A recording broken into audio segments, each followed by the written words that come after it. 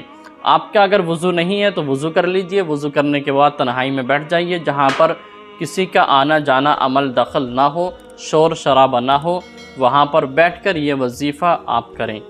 تو سب سے پہلے آپ کو درود ابراہیم پڑھنا ہے۔ درود ابراہیم پڑھنے کے بعد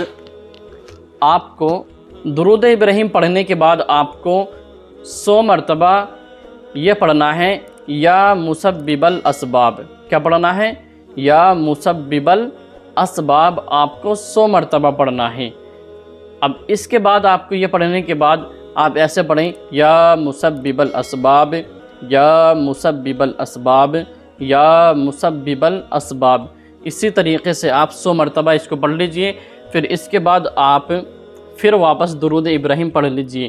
اگر آپ کے درود ابراہیم یاد نہیں ہے، پھر جو بھی درود پاک آپ کے یاد ہو وہ آپ پڑھ سکتے ہو۔ انشاءاللہ تعالیٰ آپ کو اس سے کامیابی ملے گی۔ اب بات آتی ہے کون سے دن کرنا ہے، کب پڑھنا ہے۔ تو دوستو اس کو آپ ماہ رمضان المبارک میں کبھی بھی پڑھ سکتے ہو، دن میں، صبح کو، شام کو، سحری کے وقت، افطار کے وقت، دوپہر میں، یعنی کہ جب بھی آپ کو فرصت ملتی ہے آپ اس وظیفے کو کر سکتے ہو۔ ایک بار اور سن لیجئے کہ یا مسبب الاسباب، یا مسبب الاسباب، یا مسبب الاسباب، یا مسبب الاسباب۔ اسی طریقے سے آپ کو 100 مرتبہ پڑھنا ہے، اول و آخر درود پاک پڑھنا ہے۔ اب یہاں پر آپ کا وظیفہ مکمل ہو جانے کے بعد اللہ تعالیٰ کی بارگاہ میں ہاتھ اٹھائیے، دعا کیجئے، انشاءاللہ تعالیٰ آپ کی ہر ایک دعا قبول ہو جائے گی انشاءاللہ تعالیٰ۔